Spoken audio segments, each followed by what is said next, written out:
샬롬, 복음에 비친 자 최명준 목사의 푸른 초장입니다.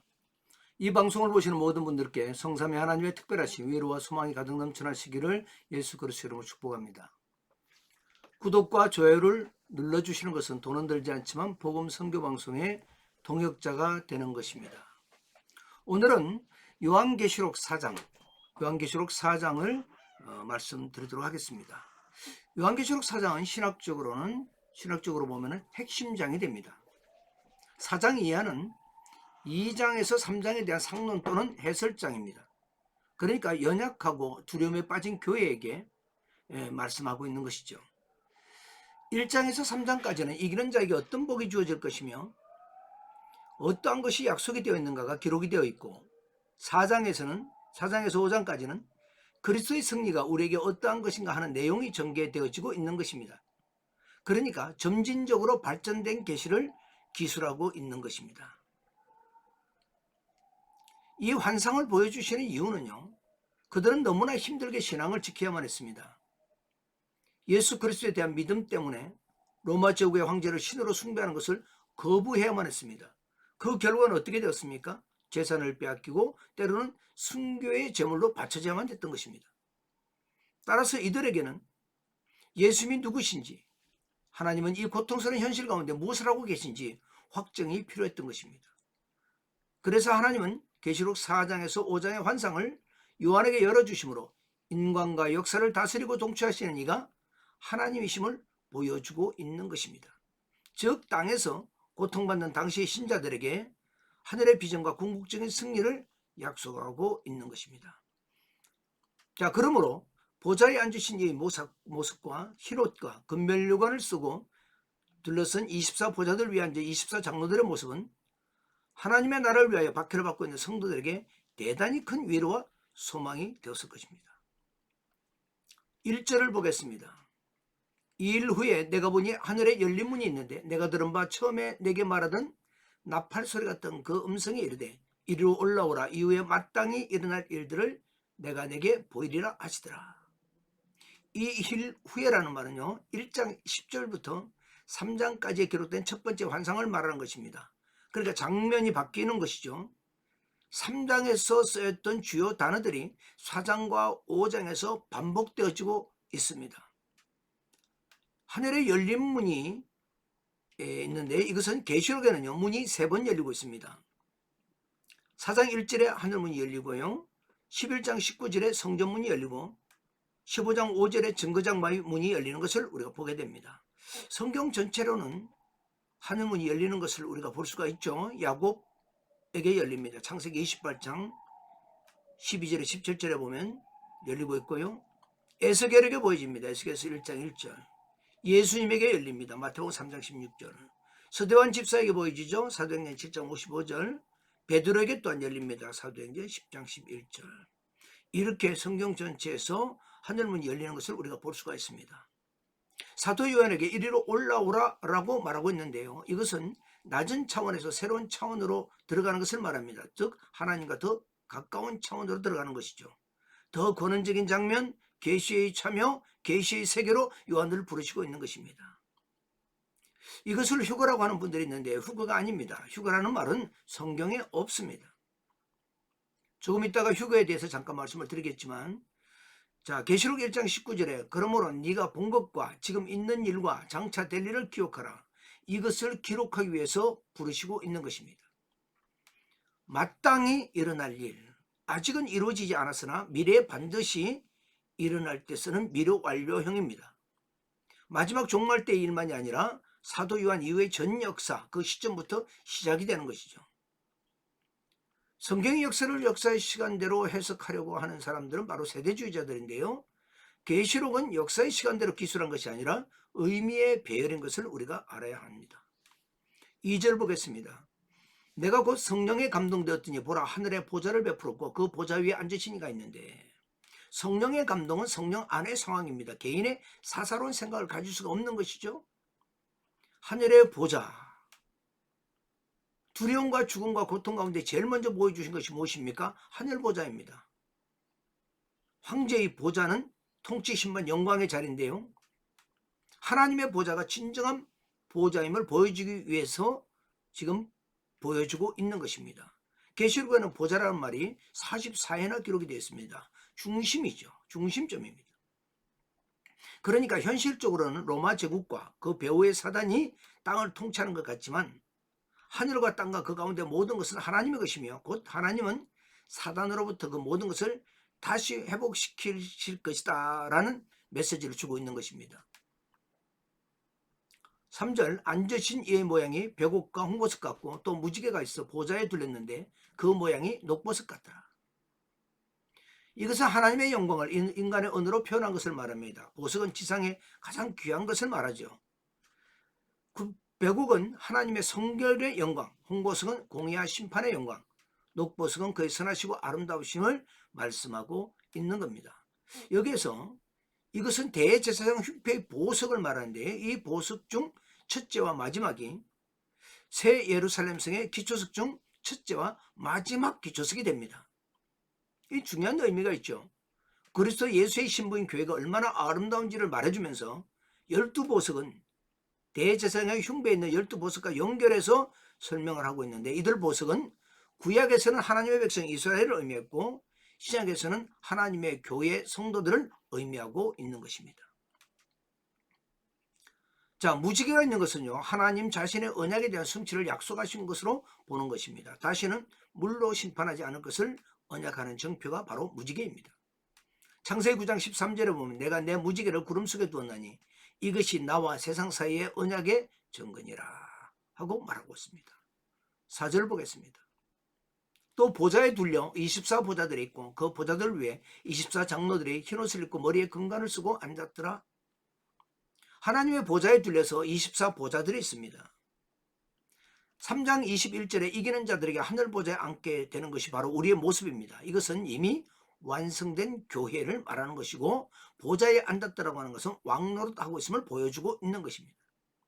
그러니까 지상의 교회 즉 성도가 환난 중에 있지만 믿음으로는 이미 그리스도와 함께 하늘에 안침받은 존재인 것입니다. 24장로에 대해서는요 성경은 이들이 누구인지에 대해서는 침묵하고 있으나 그들의 인물을 통해서 추론하면 24장로는 신약의 12사도와 구약의 12지파의 대표 즉 다스리는 자들인데 신구약 교회에 총칭하는 묘사인 것입니다. 에베소서 2장 5절과 6절 누가복음 22장과 22장의 28절에서 30절에 보면요 너희는 하고 쭉쭉쭉 말하고 나서 너희로 내 나라에 있어 내 상에서 먹고 마시며 또는 내 보좌에 앉아 이스라엘 12지파를 다스리게 하려 하노라 이렇게 말하고 있습니다. 이것을 보여주시는 이유는 세상에 살고 있으라 이미 주와 함께 하늘 보좌에 앉힌 바 되었다는 천상의 관점을 가지게 하기 위해서인 것입니다. 24장로는 역대상 24장 3절에서 19절 아론의 반차를 쫓는 백성의 대표인 23명의 제사장들을 배경으로 하고 있는 것입니다. 그렇다면 24장로들이 입은 흰옷은 무엇입니까? 예수 그리스도의 의로 말미암은 성결을 말합니다. 금면류관은 헬라어로 스테파노스라고 하는데 이는 교회가 천상에서 누릴 존귀와 영광을 상징하고 있습니다. 흰옷은 제사장의 옷이요 신부의 옷이요 이긴 자의 옷이 되는 것입니다.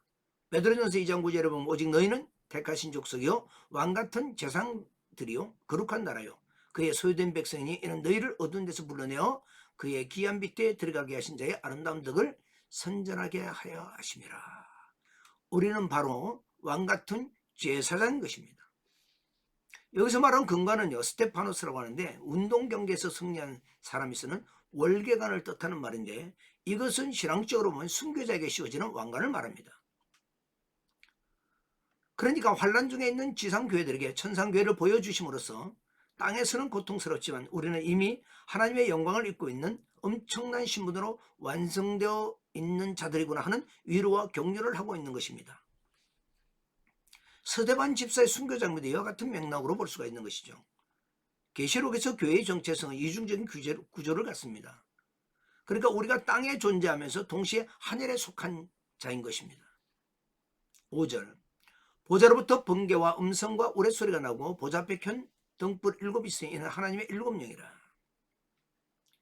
번개와 음성과 물의 수는요, 이스라엘의 출애굽 당시 애굽 지역에만 제한적으로 내린 재앙과 출애굽한 이스라엘이 홍해를 건너 시내산에 회집했을 때 하나님의 현현을 반영하는 구약의 언어적 표현들입니다. 그러니까 종말론적 심판의 기원이 하나님의 보좌에서 결정되고 발언됨을 말하고 있는 것입니다. 등불을 읽어보면요, 등불은 성령을 말하고 성소 안에 7등잔에서 기인합니다. 성부와 관련되고, 7영은 계시의 영, 7눈은 완전한 지혜, 7불은 완전한 능력을 의미하는 것입니다. 6절, 보좌 앞에 수정과 같은 유리바다가 있고 보좌 가운데와 보좌 주위에 4생물이 있는데 앞뒤에 눈들이 가득하더라. 수정과 같은 유리바다, 에스겔서 1장 22절이 배경이 됩니다. 그러니까 혼돈된 바다가 신적인 통치권이에요. 잔잔하게 되는 권세를 보여주고 있죠. 수정, 즉 막다라는 속성은 하나님 앞에 모든 것이 밝히 드러남을 말합니다. 원래 이 바다라는 개념은 제2용기죠. 제2용기에 담겨있는 물을 말합니다. 제사장들이 몸과 손을 씻고 희생제물을 씻기 위해 물을 담가놓은 큰 용기를 말하는 것이죠. 내 생물, 이것은 근간이 없고 맑은 눈을 가지고 있는데 하나님을 차질 없이 수용되는데 필요한 것이죠. 천사의 종류에는 그룹이 있습니다. 케루빔이라고 하는 하나님 호위 천사를 말하고 세라핌이라고 하는 예배 경배의 천사를 말하죠. 많은 눈이 있다는 것은 영적 통찰력과 지혜를 말합니다. 6날개는 신속하게 하나님의 명령을 수행하는 것을 나타내고 있고, 이들은 모든 살아있는 생물을 대표한다고 볼 수가 있습니다. 그래서 7절에 그 첫째 생물은 사자 같고, 그 둘째 생물은 송아지 같고, 그 셋째 생물은 얼굴이 사람 같고, 그 넷째 생물은 독수리 같고. 그래서 이것을 풀어보면요, 사자는 용맹하고, 송아지는 충성이 온순을 말하고, 사람은 지혜를 말하고 총명, 독수리는 생명력 민첩을 말합니다. 교부들은 사복음서와 연결되어져서 설명을 하곤 했습니다. 마태복음을 사자복음이라고 하는데 왕의 복음이라고도 합니다. 마가복음을 종의 복음이라고 하고 송아지복음이라고 합니다. 누가복음을 참 인간복음이라고 그러고 사람을 말하고 있는 것이고요. 요한복음을 독수리복음, 즉 하나님의 아들을 말하는 복음이라고 이렇게 연결지어서 말하기도 합니다. 에스겔서 1장 9절에 11절에 보면 이것은 상징이면서 그 안에 담아진 속성을 표현하고 있는 것입니다. 그래서 재창조와 관계된 하나님의 임재의 현장에는 언제나 이런 그룹들이 등장하고 있음을 우리가 알 수가 있습니다.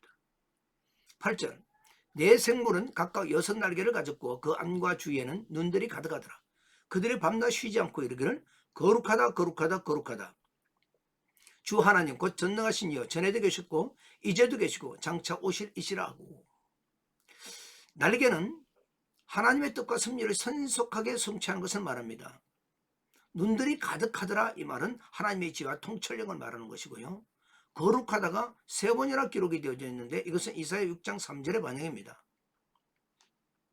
서랍은 이사야 6장 1절에서 2절의 반영이고요. 하나님의 임재에 대한 최상급의 반응을 말하고 있는 것입니다.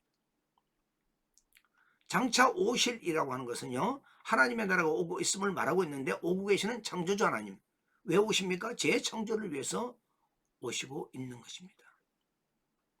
하늘보좌와 앉으신 이를 보여주시는 의도가 무엇입니까? 이사야 6장과 계시록 1장의 반영인데요, 구약이라는 약속에 성취가 연결되었기 때문에 구약을 인용하고 있는 것입니다. 자, 이때도 하나님의 백성들이 난구에 처했을 때의 공통점이 있습니다. 모든 주권이 하늘보좌에 앉으신 하나님에게 있음을 보여주기 위해서인 것인데요, 즉 지상의 왕은 죽고 갈리어도 하늘보좌에 계신 하나님은 영원하다라는 것이고요. 그 다음에는 저들이 바벨론 포로가 되어 있으나 하나님께서 주권적으로 돌아오게 하실 것이라는 소망과, 지금 신약의 교회가 황제의 숭배와 유대인의 해방 등으로 인하여 박해를 당하고 있지만 최후 승리가 교회에 있음을 확신시켜 주기 위해서인 것입니다. 그래서 역사는 로마를 중심으로 로마의 승리로 로마 황제의 보좌로 끝나는 것이 아니라 하나님의 통치와 하나님의 심판과 하나님께 영광 돌리는 것으로 마칠 것이라는 메시지를 주고 있는 것입니다. 우리가 고난 가운데 있으면 하나님이 안 보이죠. 그 문제가 하나님보다 더 크게 보이게 됩니다. 그래서 하나님은 그 고난받는 백성에게 제일 먼저 보여주시고자 하는 것이 바로 하나님 자신을 보여주고 계시는 것입니다. 9절, 그 생물들이 보좌에 앉으사 세세토록 살아계시는 이에게 영광과 존귀와 감사를 돌릴 때에, 내 생물의 주요 임무가 하나님을 경배하고 찬양하는 것임을 암시하고 있는 것이죠. 종례는 어떻게 됩니까? 경배와 찬양으로 섬기는 것은 바로 구원받은 성도들의 몫이 되는 것입니다. 10절, 24장로들이 보좌에 앉으신 이 앞에 엎드려 세세토록 살아계시는 이에게 경배하고 자기의 권을 보좌 앞에 드리며 이르되, 이것은 자신들에게 씌워주신 면류관은 자신들이 받아야 할 것이 아니라 하나님께 돌려드려야 함을 깨닫고 하는 행동입니다. 그래서 우리는 4절에서는 왕노릇이고 10절에서는 제사장 노릇을 하고 있는 것인데, 이것을 바로 우리는 베드로는 왕같은 제사장이라고 표현하고 있는 것입니다. 11절, 우리 주 하나님이여 영광과 존귀와 권능을 받으시는 것이 합당하오니 주께서 만물을 지으신지라 만물이 주의 뜻대로 있었고 또 지으심을 받았나이다 하더라. 그러니까 하나님의 계획 또 동행 개입으로 역사가 끝날 것임을 천사를 통해 보여주시고 있는 겁니다. 그리고 창조주 하나님이 지금 오시고 계시다. 장차 오실 이시다. 무엇을 위해서? 재창조를 위해서. 그렇다면 교회를 대표하는 24장로들과 만물을 대표하는 내 생물들, 즉 천사를 보여주시는 이유가 무엇입니까? 환난 중에 있는 지상의 교회에게 현실적으로는 환난 중에 있다 하더라도 지금은 24장로들과 생물들이 섬기는 것을 보지만 이들은 상징일 뿐, 종례는 어린 양의 피에 그곳을 씻기서 희귀한 성도들, 주님의 고난에 동참하여 승리한 자들이 금관을 쓰고 보좌에 앉아 영원토록 살아있어 밤낮으로 하나님을 경배하고 섬기게 될 것과 믿음으로는 이미 그리스도와 함께 하늘에 앉히신 바 된 존재임을 확신시켜주고 있는 것입니다. 아까 말씀드렸던 휴거라는 단어는 성경에 없습니다. 어네스트 앵글리라는 세대주의자가 휴거라는 소설을 발표함으로써 그때부터 휴거라는 말을 쓰게 되는데, 그 소설과 세대주의자들이 곡해하고 있는 성경 구절이 바로 데살로니가전서 4장 16절에서 17절입니다. 데살로니가전서 4장 16절에 보면 주께서 호령과 천사장의 소리와 하나님의 나팔 소리로 친히 하늘로부터 강림하시리니 그리스도 안에서 죽은 자들이 먼저 일어나고, 17절, 그 후에 우리 살아남은 자들도 그들과 함께 구름 속으로 끌어올려 공중에서 주를 영접하게 하시리니 그리하여 우리가 항상 주와 함께 있으리라. 계시록 6장부터 나오는 인해지향, 나팔지향, 대접지향 같은 대환란의 시기를 교회는 절대 겪지 않는다는 것이 그들의 주장의 핵심입니다. 그런데 여기 보면은 주께서 호령할 때에, 호령은 자는 자들을 깨우는 주님의 음성입니다. 죽은 자들이 먼저 일어나고 했을 때는 썩지 않을 신령한 몸으로 부활하는 것을 말합니다. 구름 속으로 끌어올려는 영원한 천국 혼인잔치를 위해 끌어올려진 이것을 말합니다. 그래서 주님께서 마태복음 24장 3절에 13절에 다음같이 말씀하십니다. 핵심만 읽어보겠습니다. 예수께서 감람산 위에 앉으셨을 때 제자들이 조용히 와서 이르되 우리에게 이르소서 어느 때 이런 일이 있겠사오며 또 주의 임하심과 세상 끝에는 무슨 징조가 있사오리까. 또 8절, 이 모든 것은 재난의 시작이니라. 9절, 그때 사람들이 너희를 환난에 넘겨주겠으며 너희를 죽이리니 너희가 내 이름 때문에 모든 민족에게 미움을 받으리라. 13절, 그러나 끝까지 견디는 자는 구원을 얻으리라. 미래주의 해석의 대표적인 사람들이 세대주의 전천연설을 주장하는 사람들인데요, 한국교회가 가장 많은 영향을 받은 관점입니다. 이 미래주의 관점으로 해석을 하는 사람들은 계시록 2장 3장의 7개의 이야기는 교회 시대를 가리키고 4장부터 나오는 것은 모두 7년 대환란 기간 동안의 일을 기록한 것이라고 주장하고 있습니다. 그들의 주장에 의하면 그 7년 대환란은 교회의 휴거 이후에 일어나는 일이므로 계시록 4장 이후부터는 우리와 아무 상관이 없고, 요한계시록에 기록되어 있는 이 땅에서의 그 환란은 이스라엘과 관계 있는 것이지 교회와는 아무 상관이 없다는 것입니다. 그들은 성경을 문자적으로 해석하기 때문에 사무엘서에 나오는 하나님의 언약, 다윗의 언약이 이 땅에서 민족적 이스라엘에 이루어져야 한다고 믿고 있는 것입니다. 그러나 여러분, 우리가 예수님께서 그들에게 뭐라고 말씀하십니까? 너희는 휴거될 거니까 너희는 환난과는 아무 상관없다 이렇게 말씀하고 계십니까? 아닙니다. 너희가 환난에 던져지고 미움을 받고 죽기까지 하겠으나 끝까지 견뎌라 하고 말씀하고 있는 것을 우리는 꼭 기억을 해야 하는 것입니다. 오늘은 여기까지 하겠습니다. 이 방송을 듣는 모든 이들에게 주께서 주시는 평강이 넘쳐나시기를 기도합니다.